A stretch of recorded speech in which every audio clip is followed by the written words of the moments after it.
السلام عليكم ورحمة الله وبركاته. أهلا بيكم يا ولاد بابا عمر. الحلقة دي يا جماعة أنا معودكم دايما إن أنا ما بطلبش منكم ولا اشتراك ولا لايك، أنا بسيب المحتوى تتفرجوا عليه، واللي بيعجبه هو بيشترك وبيعمل لايك. ما بفرضش على حد حاجة، عمري في أي فيديو من فيديوهاتي ما طلبت الطلب ده، لكن أنا بطلب منكم في الفيديو ده تحديدا إن يتعمل لايك والشير لسبب.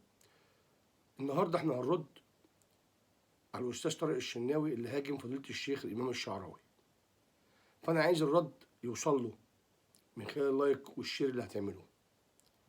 الأستاذ طارق الشناوي كان بيقول روحانيات الشيخ الشعراوي متزمدة ولا تناسب العصر ومتخلفة. طيب هو والله يا أستاذ طارق، بس يعني إن جيت للحق يعني هو اللي مش مناسب العصر الأفلام العري اللي حضرتك بتحللها لنا وبتطلع تتشكر فيها، ده اللي ما يناسبش العصر ولا يناسب ربنا ولا كلام ربنا. الشيخ الشعراوي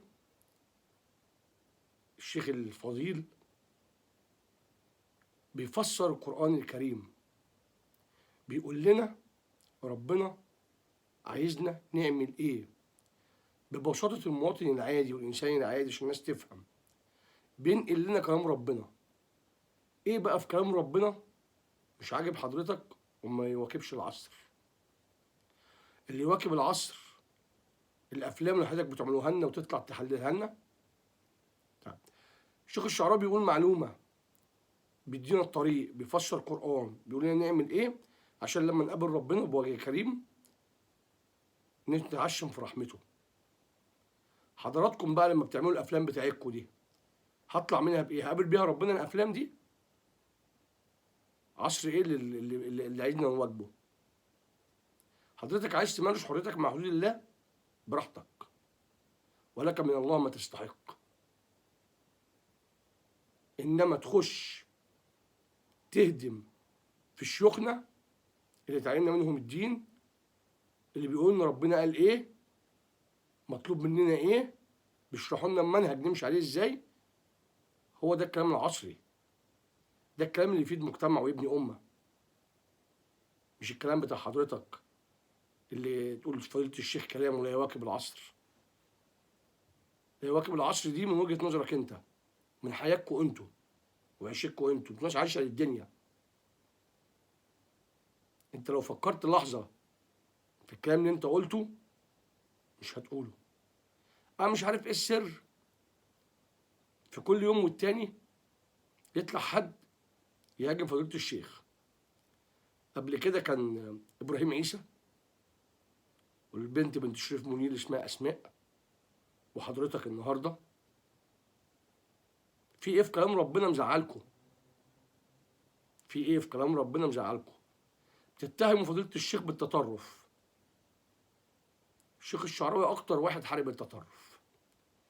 الشيخ الشعراوي بعد قتل الشيخ الذهبي اللي كان وزير اوقاف في عهد السادات على ايد الجماعه التكفيريه تحمل المسؤوليه ودخل وزاره الاوقاف ودخل مكان واحد اتقتل بيه التكفيريين. الشيخ الشعراوي اكتر حد كان بيحارب التكفيريين والتطرف، بتلزقوا له حاجات مش فيه. الشيخ الشعراوي دخل وزاره الاوقاف رفض حد يملي عليه قراراته، مشي على منهج ربنا، ولما لقاهم هيحيدوا ساب الوزاره ومشي.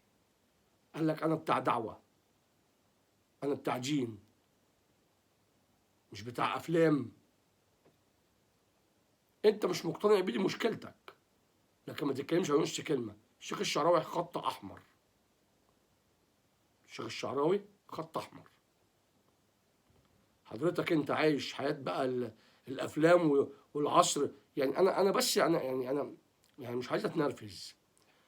هو ايه في كلام ربنا يخليك تقول ان كلامه مش عصري؟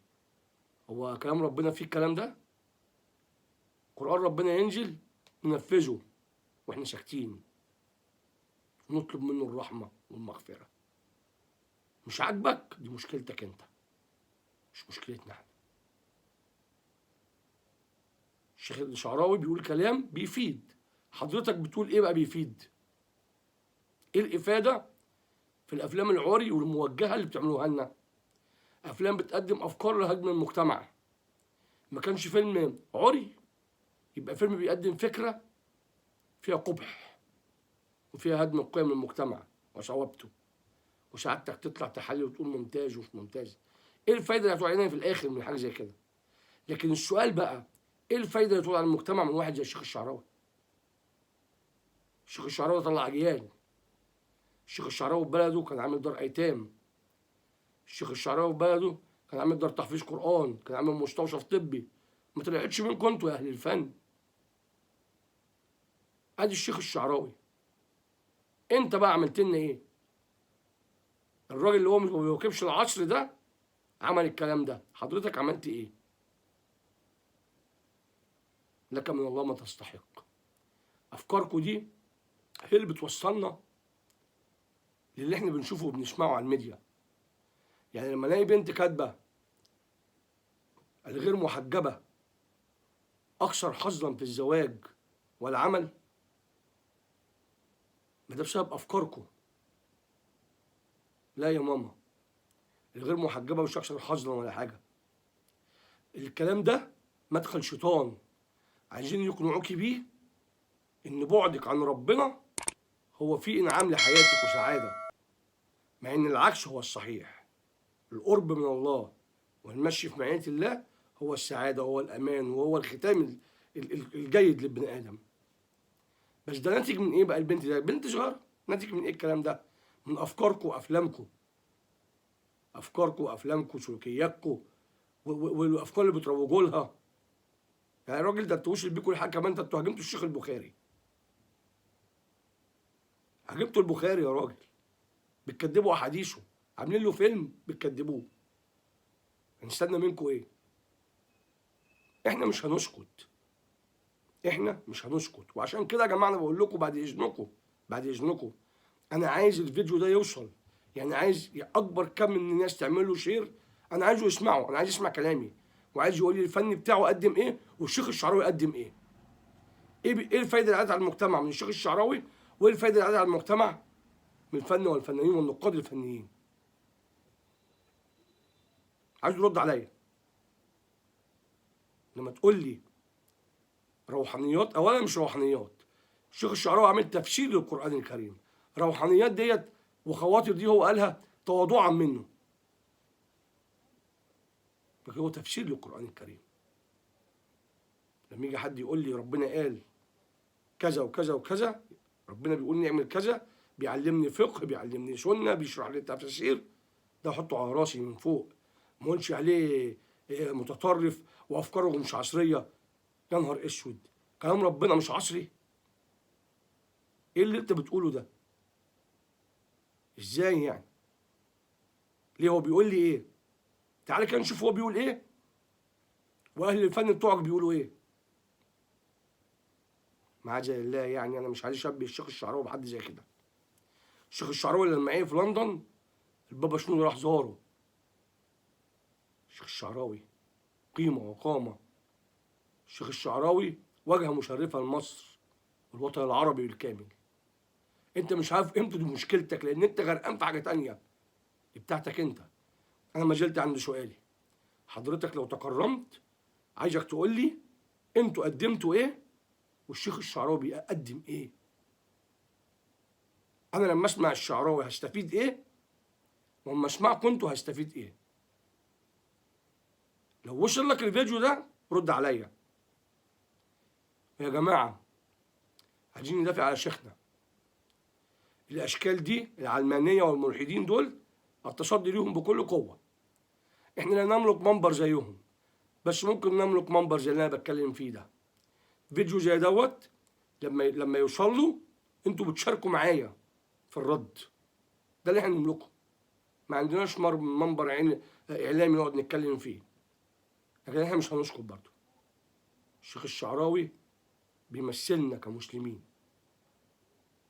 امام الدعاة، امام الدعاة، بيقدم مردود، بيعلم دين، فقه، احكام. سنة. ده اللي ربنا هيسألنا عليه في الآخرة. مش هيسألنا الفيلم بتاع حضرتك اللي انتوا بتحللوا ولا بتنتقدوا ده جاب جوائز ايه. يجي ربنا هيحاسبنا في الآخرة، يسألنا عملنا ايه في ديننا اللي هو بيعلمه لنا اللي هو مش عاجب حضرتك.